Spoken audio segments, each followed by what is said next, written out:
Hi everybody. Today we're going to talk about the mechanics of creating a new view, a new form. Currently I have a controller called the Show Orders controller. It has a view called Show Orders View, and when I run it, it looks like this.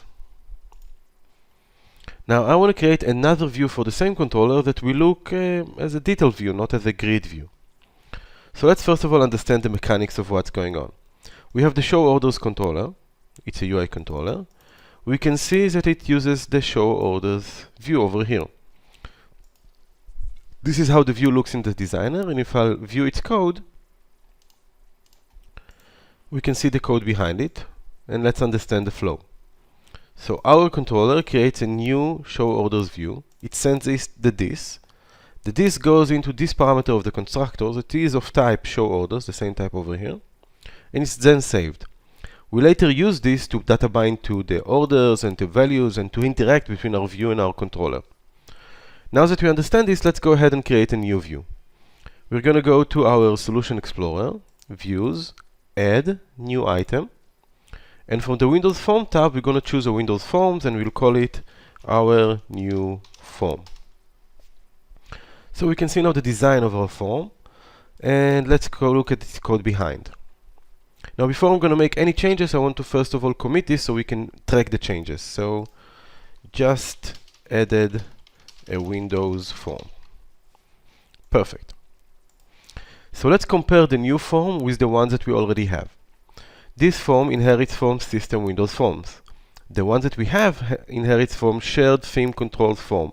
That's a form that is designed according to the standards of our application. You can also create your own custom model forms. So let's go ahead and change the inheritance. I'll copy it and paste it here. Next thing we know is that our new form doesn't accept anything in the constructor.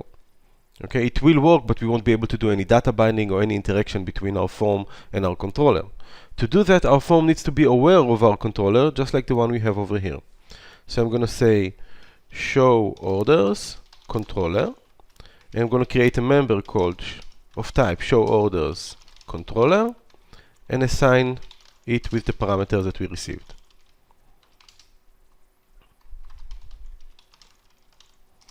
Perfect.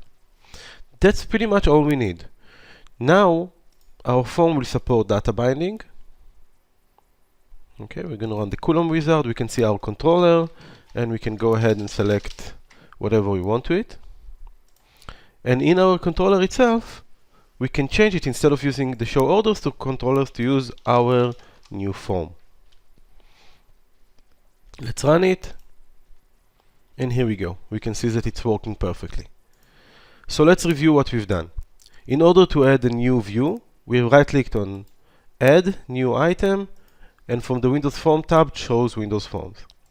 And to the forms that came, we made a few changes. We've said that instead of inheriting from System Windows Forms, it will inherit from our form model. And we've sent it the controller in the constructor so we can later use it in data binding.